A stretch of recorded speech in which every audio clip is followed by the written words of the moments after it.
Hey everyone, Golden Ninja 3000 here again.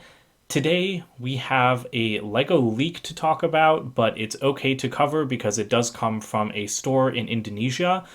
We have our first look at the new Infinity Saga Hulkbuster set, the biggest LEGO Marvel set ever made. It's going to cost $550. It has 4,049 pieces, and it looks like utter crap. I am genuinely shocked at this.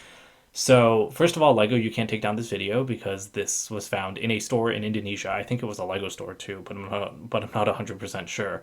Or an Indonesian toy store, sorry. So I'm sure an official reveal will be coming soon, but this is embarrassing for Lego because you do not want a set this awful to be shown off in such a bad way. You want at least good pictures. But yeah, first impressions are extremely negative. Here's the thing, a $550 Hulkbuster, insane. It only having 4,000 pieces, insane, because for that price you expect something really good. But you know what? I still had faith in the Lego designers. I know a lot of people hate the new Black Panther set. I think that it is like a pretty good design and I love it, even though it's an odd choice for a set. So I had faith in Lego here. And they have completely destroyed that faith. Because what the hell is this thing? It looks so bad. And I don't know if that is just the angle of this picture. I don't know if they just chose like a really bad angle for the box.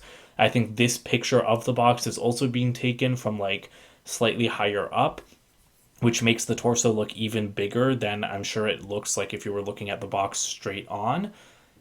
But this thing looks awful. Like I think there's no way around that. On the positive side, I really like some of the gold detailing, and I like all the mechanical detail. I think that that's done very well, and I love the legs. I think the legs are perfect, no notes. But this entire torso is such a mess. Like, why does it look like this? It's so blocky, it's so jagged, it's so just like awkward. I also think it's really strange that the entire torso it's completely smoothed over except for these little strings of studs, and that looks bad. I don't mind seeing studs on a Lego model. Like, I think the ones that up here look perfectly fine. But if you're going to have studs on a Lego model, like, either distribute them kind of evenly, or if you're going to have so few, then just don't have them at all. So I think that that looks horrible. Also, stickers. That sticker does not look color matched to the part underneath it. No, just no. This is a $550 set with only 4,000 pieces and only one minifigure. That should have been printed. I should not be seeing stickers in this set at all. And I don't mind stickers. I'm not a sticker hater, but for something this overpriced, it should not have stickers. I also I know that these huge gold things are very accurate to the Hulkbuster because this is the Mark One. It is not the Mark Two from Infinity War, which I also think was another mistake. Because I think the Mark Two from Infinity War would look better if it was done in like a scale this large.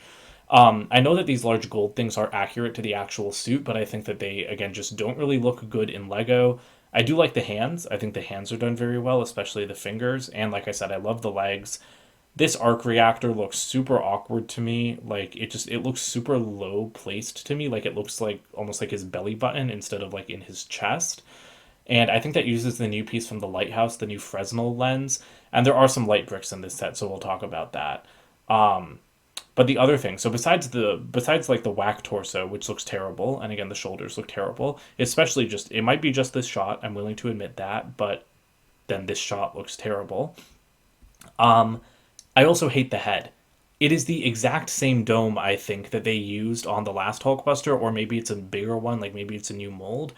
But again, in a $550 Lego set, why is the entire freaking Hulkbuster helmet a print on a dome? Like that worked out well, extremely well for the minifigure scale ones. It worked out well for the Ultron edition one, but in a set of this size that is aimed at an adult collector's market that is 18 plus, that thing should be brick built.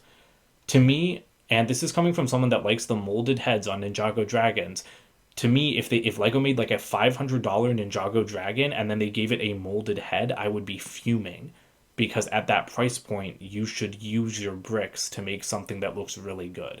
And so having this printed dome is just so stupid, I think. And yes, to be fair, it would be heavy, so like it might not be able to open that well, but that's not an excuse. You can use stronger joints. You can make the helmet mostly hollow. Like I'm sure you can use prints, but like you don't need to use just one whole piece for the entire helmet.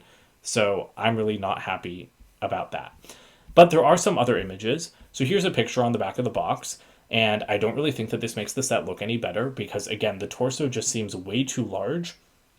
This entire mech just seems very disproportionate. I don't know if it has any articulation. Well, I mean, the arms are clearly articulated and the fingers are, which is good. I don't think the legs are, which I am fine with. This is a huge mech. I'm not expecting to be able to make it run around and stuff. So I'm glad the arms can move at least, because that is something I was worried about.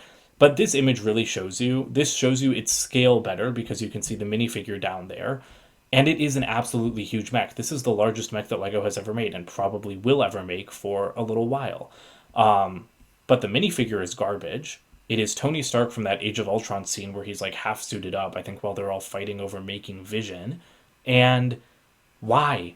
He's not in this scene with the Hulkbuster. The scene with the Hulkbuster has the Mark 43 suit, and like we have a minifigure almost exactly like this from 2019, and it's a lame exclusive minifigure. It doesn't even have leg printing for God's sakes. And then the other thing is that it's a $550 set. Like give us something more exciting. Give us like all the Avengers or something from Age of Ultron, you know?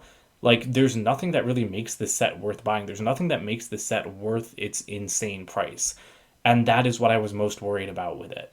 Because yes, I think the build is nowhere near as good as I was expecting. I think the build looks extremely like jank, and I don't understand what Lego was doing here because the proportions on the Ultron edition one were kind of off as well, but I love that set anyways.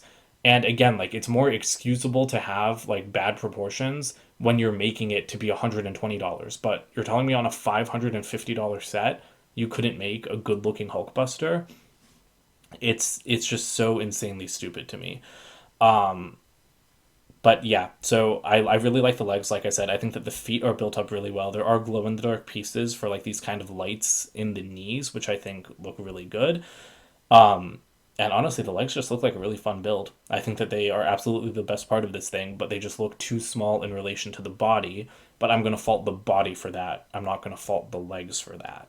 And like I said, I don't like this huge like block of pearl gold on the arms, even though it is accurate to the movie. I just don't think it looks that good.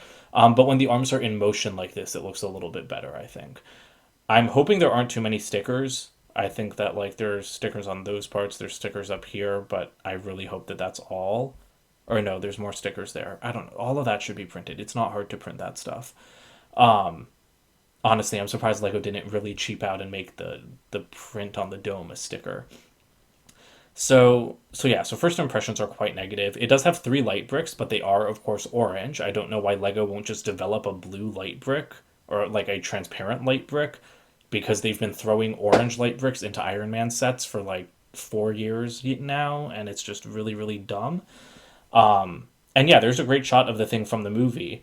And do you think that this thing looks anything like that? Because I sure don't. And again, I think the helmet is really bad. And like again, I'm right. Why is the arc reactor so low? The arc reactor should be up there, like in the chest, not in the belly button. Um, yeah, I also think the arms could look beefier. Like I think the arms look really good, but like just with how oversized the torso is, it makes the limbs look so much tinier. And I think that the chest is just awfully done. It's awful. It's not slanted well at all. Um, I see what they were going for with the arc reactor, but like all of that needs to be either smaller or like slanted like it is on the actual thing because that is just terrible. Like the whole like this entire section when you look at that picture from the movie it just looks so awful and it's so tall. Like why is the torso so tall? Like it should be like two-thirds of that size. Like look at it compared to the thing. I don't understand how the designers messed up this badly. Maybe it's because Lego just wanted the mech to be so big like this is all they could do, but like just wow. The finished size of this thing is also I think it says like 26 inches is like what I can make out. And that's what Promobrick says. It says it's half a meter tall. For $500, this thing should be a meter tall, which is like 3 feet for us US people. Um, this thing is 6 inches shorter than the Daily Bugle, and it's inaccurate, and it has a bad minifigure, and it has like the wrong color light bricks. So it doesn't even have a brick built head. Like This thing is huge, don't get me wrong. I think the size of this thing is awesome. But like everyone was worried about, this seems like a $350 to maybe $400. Maybe even, let's even say $450 with how insane Lego's pricing is this year. I could have seen Lego charging $450 for this, and I still would have bought it on day one. I can comfortably say that. But $550, I'm not buying this on day one. I'm not even buying this in month one. I still want it because I want to see how it looks in person. Because, yes, to be fair, I think it looks awful on the box. But there are certain Lego sets that look terrible on the box and look much better in person. And I think the original Hulkbuster Ultron Edition is one of those sets. So I do think it's going to look better in person. I do think I'll have less of a problem with it once I've built it and I've got it in hand. But it's not going to change the inaccuracy of the torso, and it's not going to change the stupidity of having a printed dome for a head or wrong colored light bricks. And it's not going to change the fact that it's a terrible value for money. It might seem like a slightly better value for money, but this to me just really looks like a $350 set that has been jacked up to $550. And that was the one thing I didn't want. That was the one thing I was worried about. So I'm really not happy about it. I think that it really does just look like a sized up version of the Ultron Edition mech, like with all of its flaws. Like I cannot believe that they made a Hulkbuster this large that is still like just as flawed as one that is a fifth of the cost. But I do think that this silhouette is cool. I saved the best for last. I think that this is like the coolest shot of the set because it does open up, and I'm really hoping that you can fit in the Mark 43 buildable Iron Man minifigure that came out in January. I'm really hoping that you can fit it inside. So I'm glad this set still opens up. I'm really glad that that functionality was kept. I'm glad that the arms can move. I'm okay with the legs not moving, but it shouldn't look this bad for how much it costs. It just should not. So, and it also shouldn't cost that much. Because again, like these inaccuracies, if this was a $350 set, at least I would still be like, okay, it's a huge mech. It's still like a cool build. So even if it's inaccurate, I'm still going to like it. But when you're paying this much money, like these flaws are so much worse. And I don't know if Lego realizes that, but I really hope that this set and the Black Panther one are a wake up call for them. Because I did buy the Black Panther set for full price. I think that that one is like an okay value for money, even though it should be $50 cheaper. But in 2022, Lego has just made so many stupid direct-to-consumer sets, one after the other. And this one is like the biggest joke of all. So, yeah, I'm very disappointed in it. I have very strong opinions about it. When I saw the pictures on Instagram this morning, I just like could not believe it. So, I will cover the official pictures again. I am hoping that they make the set look better. But I mean, they don't even advertise that this is like the 10th anniversary of Lego Marvel on the box. And this is the biggest Lego Marvel set that they've ever made. So, yeah, just, just, it's just baffling to me. I don't know what else to say. So, happy 10-year anniversary of Lego Superheroes, everybody. We get a weird Black Panther bust, a half-finished Sanctum Sanctorum, and a crappy Hulkbuster that is $500. So that's it for today. Don't forget to comment, like, and subscribe, and check out my website, goldenninja3000.com, and I will see you guys with more videos soon. Bye for now.